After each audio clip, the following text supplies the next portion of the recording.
Hoje vamos tratar de mais alguns assuntos, alguns até curiosos, como é o caso deste vagão aqui. O vagão de um bonde ou o vagão de um trem que, num passado não tão remoto, usavam sistemas para tentar vencer vãos com as cargas, né? Então notem aqui um estaiamento, né? É um grande tirante aqui que se passa, ok? Tem até um sistema aqui de aperto, de arrochamento, tanto de um lado quanto do outro, e tem aqui uns montantes, né? Então o desenho disso é alguma coisa assim, criando aqui, né? Forçando quase que uma contraflecha para suportar a flexão do que poderia acontecer com a carga disso, né? Isso aqui é quase que uma proteção externa, né, que se fazia. Esse sistema é mais comum do que se pode imaginar. Então eu posso ter aqui, a imagem não está muito boa, mas é possível perceber aqui, né, eu tenho aqui uma carga, seja ela pontual ou distribuída, né, numa peça, eu tenho aqui um montante e eu tenho aqui um outro elemento que é um tirante. Esse tirante é atirantado, tracionado nesse sentido e tracionado no outro, de tal maneira que este montante força para cima. Pode ser com um, com dois, com vários ou com três. Aqui eu tenho o sistema aplicado, para que vocês vejam aqui, o sistema aplicado.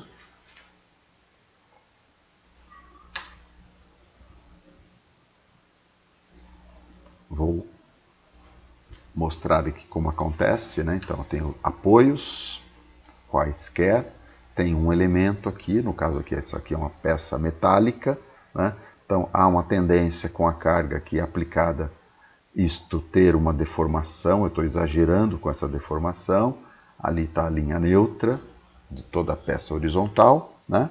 E aí você ingressa com dois montantes e traciona. Então, esse sistema ele é tracionado de tal modo que os montantes são forçados a subir. Isto, na verdade, causa uma compressão nessa peça, que é apertada para o lado de cima. Isso faz com que esta peça se torne mais estável, né? E que tende a não fletir, né? E dependendo desse sistema, ele quase que está causando aqui uma contraflecha. É muito parecido com o sistema de proteção de uma viga de concreto, ok? É que o vagonamento, vamos dizer assim, é uma proteção externa, né? E que não causa uma compressão assim tão enorme assim numa peça, ok? Aqui eu trago aí um pouco do que seria aí um pré-dimensionamento para essa peça.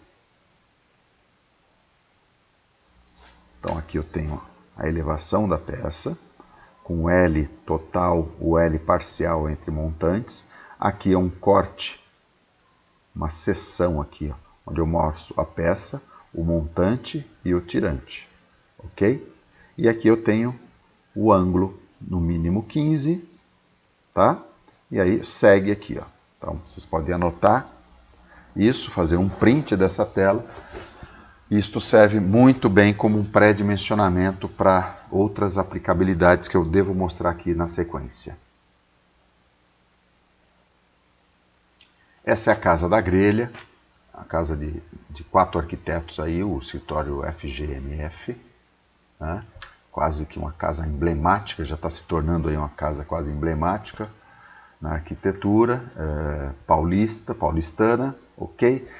Usou-se módulos aí de 5,5 por 5,5, madeira e vigas de aço aqui na parte inferior, vencendo, né, 11 metros de comprimento, cada uma dessas peças, ok? Ocorre que para vencer esse grande vão, que não é pouco, 11 metros, se adotou aqui o sistema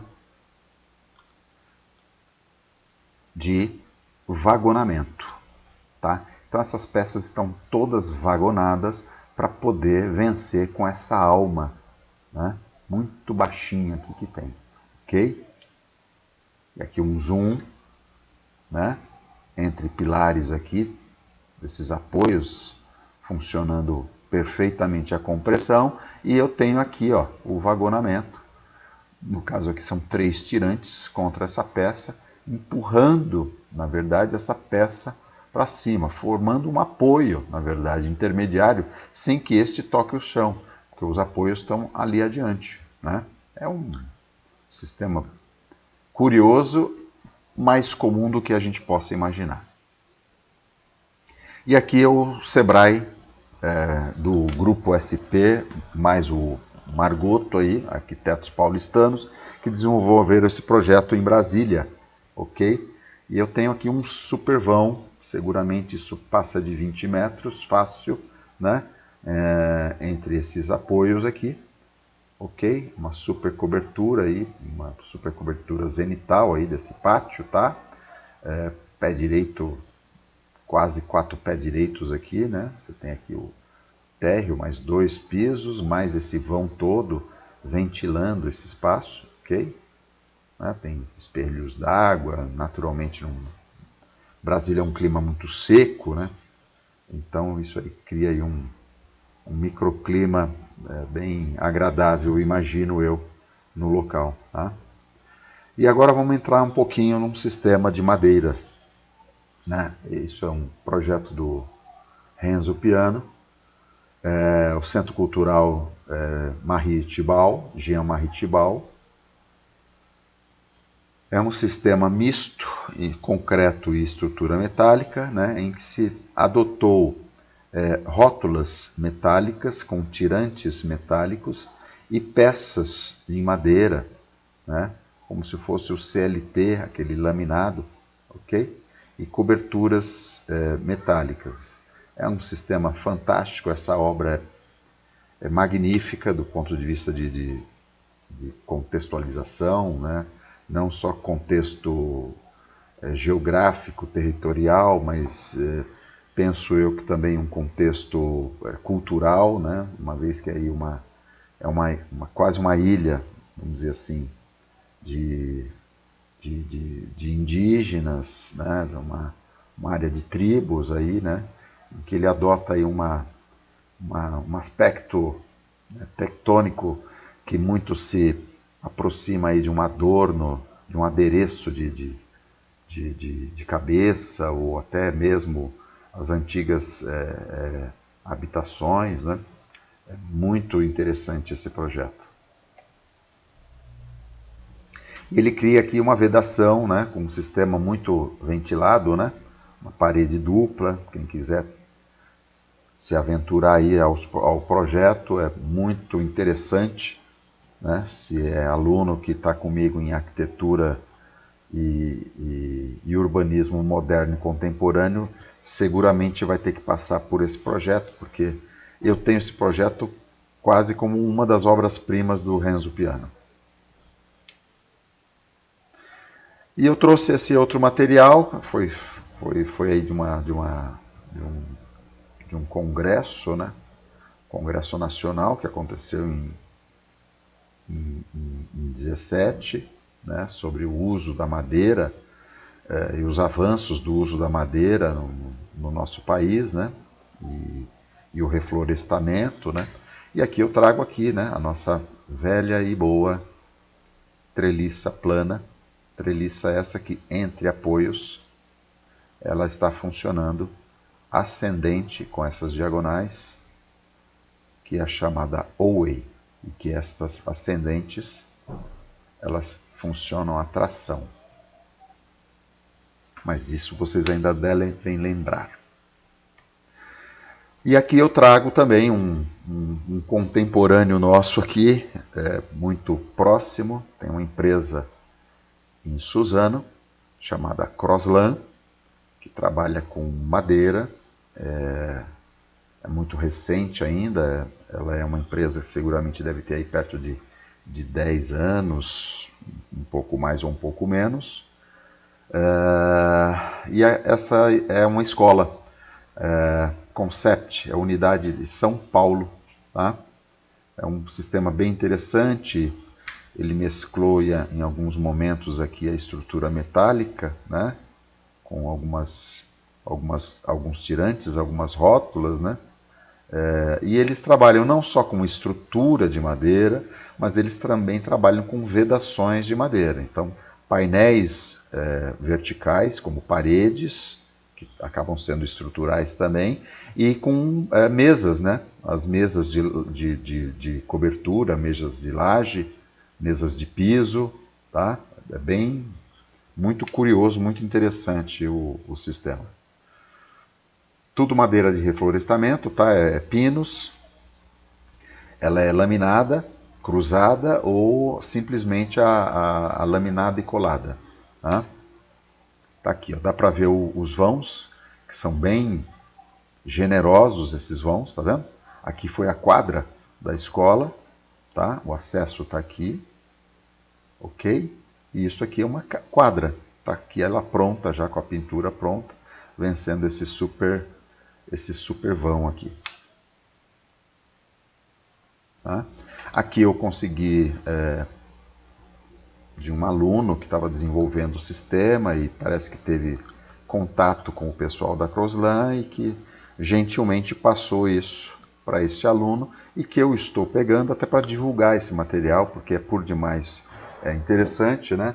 Tem um professor aí, um colega, que ex-aluno, inclusive da Brás Cubas, o professor Ricardo Lu, conhecido também como China,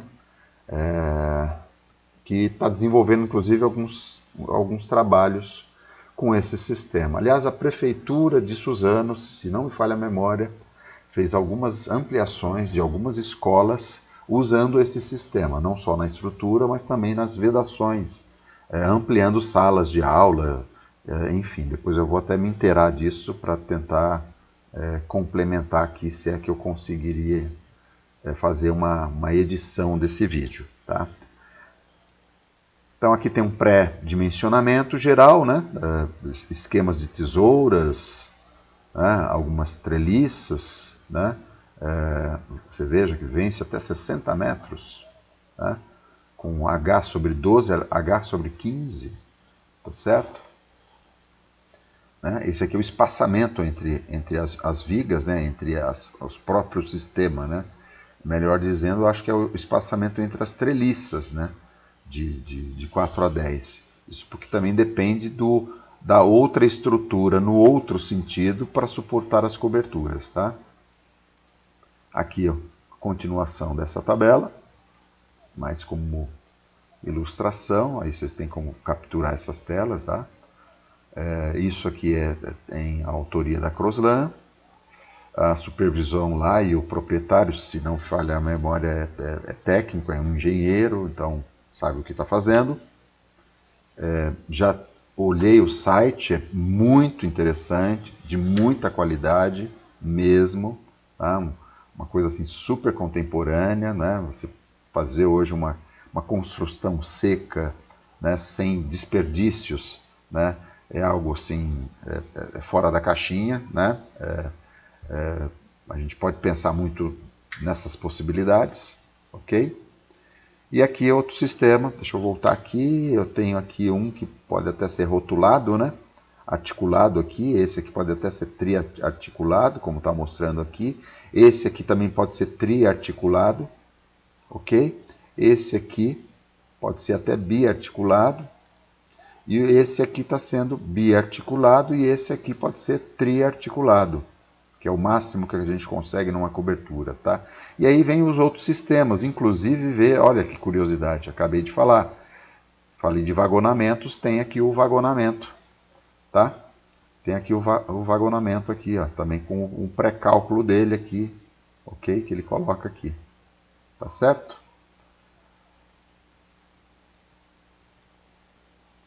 E aqui por último, nessa aula de hoje, eu vou tratar de viga Vierindel, tá? Então, a viga Vierindel, ao contrário do que ocorre numa treliça, a viga Vierindel tem ausência de diagonais, ou seja, não existe vazios triangulados. Tá?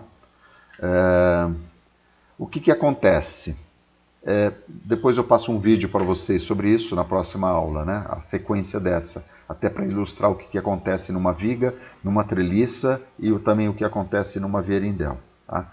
Numa Vierindel, é possível imaginar que, como eu não tenho sistemas triangulados, é um sistema um pouco mais instável. Isso exige, naturalmente, que os meus vínculos, que são esses aqui, e que na treliça a gente também chama de nós, né, ele tenha que ter um enrijecimento. Então eu preciso ter área suficiente aqui, se for em concreto, para o meu calculista poder trabalhar com armaduras e reforçar esse vínculo. Se é concreto, eu tenho que ter mais área de massa e de volume de concreto, para ele poder ter área de volume de concreto para poder trabalhar com essa armadura. Tá? E se ela for em estrutura metálica ou madeira, eu tenho que ter um sistema de travamento aqui, de tal sorte que esse calculista possa dizer, ok, eu consegui enrijecer isso, tá?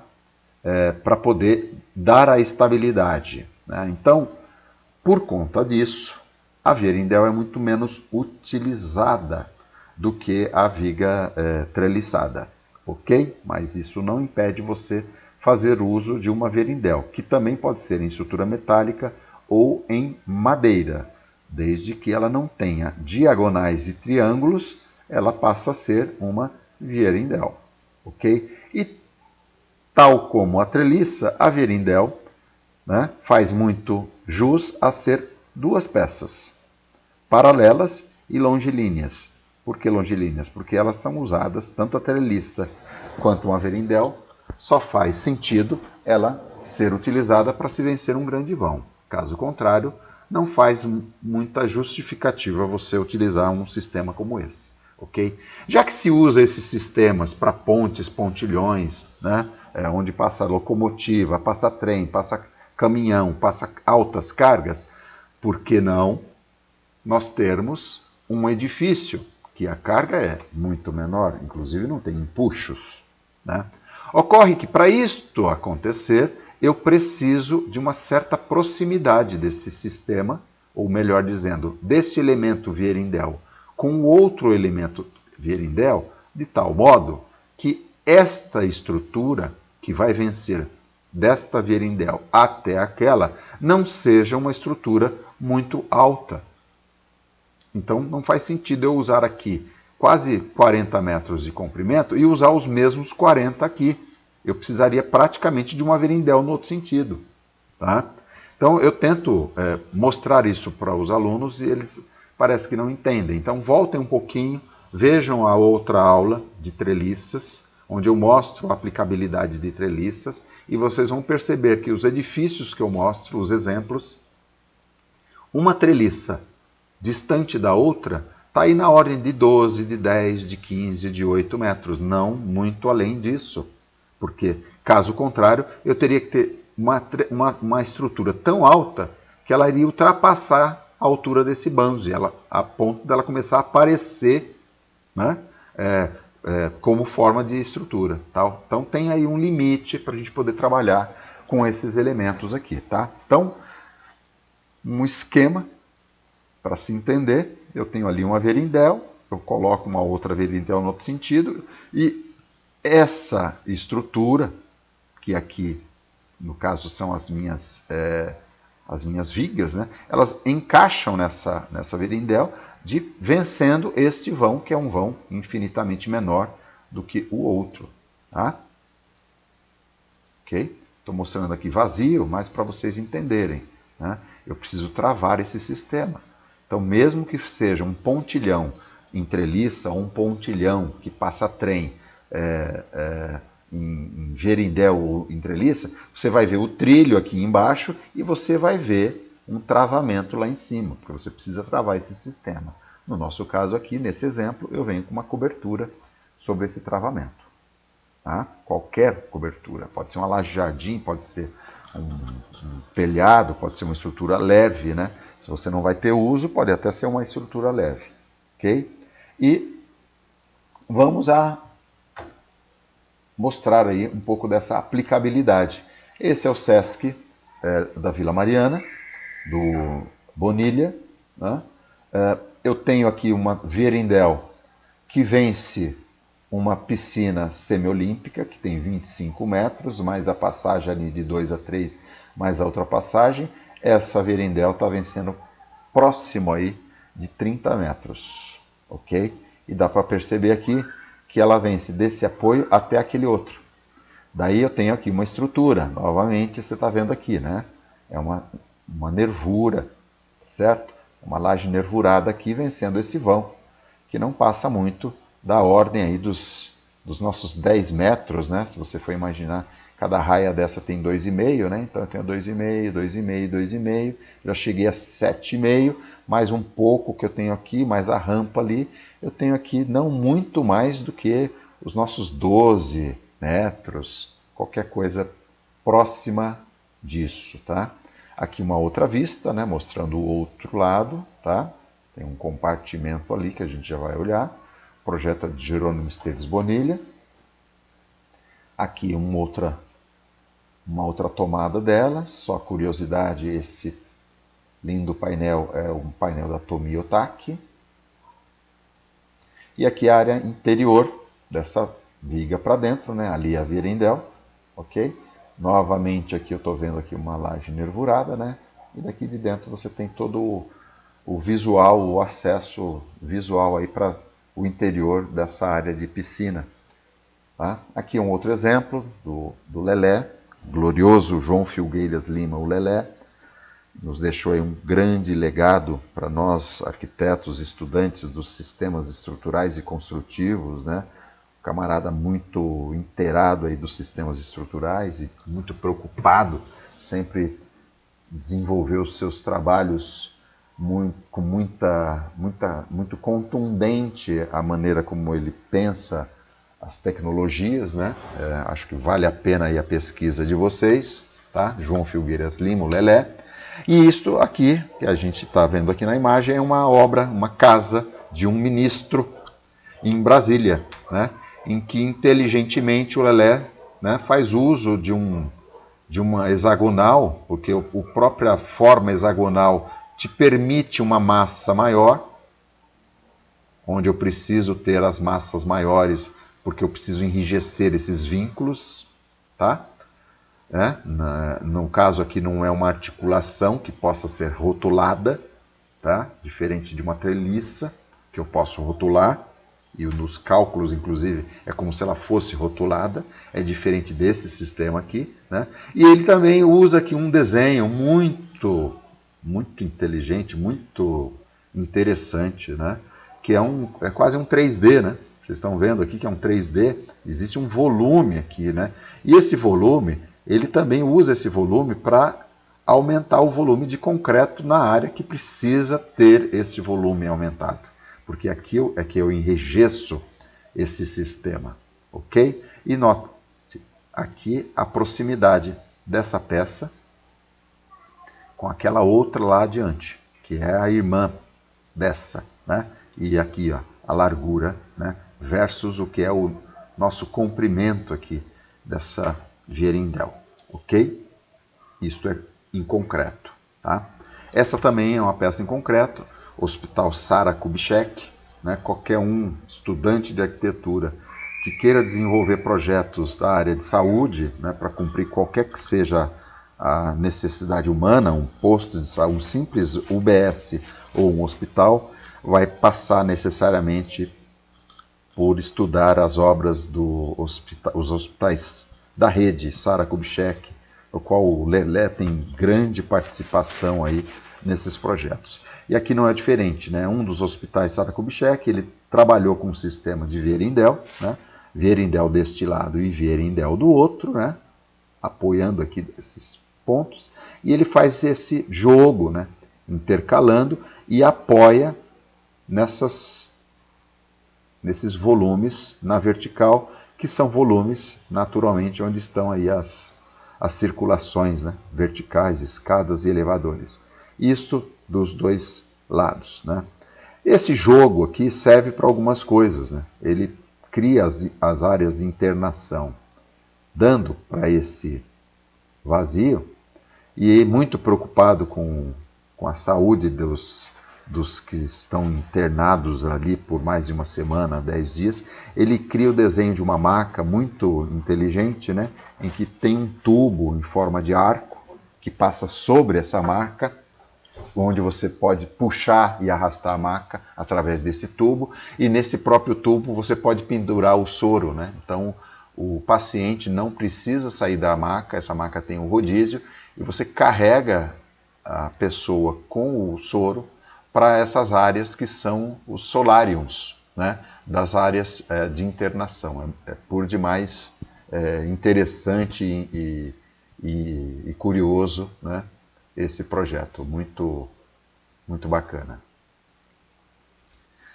Isso aqui é um trabalho da faculdade, né? Um consórcio que teve entre a faculdade e a cidade de Suzano, por volta de 2005, 2006, 4 professores, eu, Paulo Amaral, que já faleceu, Décio Amadio, José Magalhães e o Álvaro,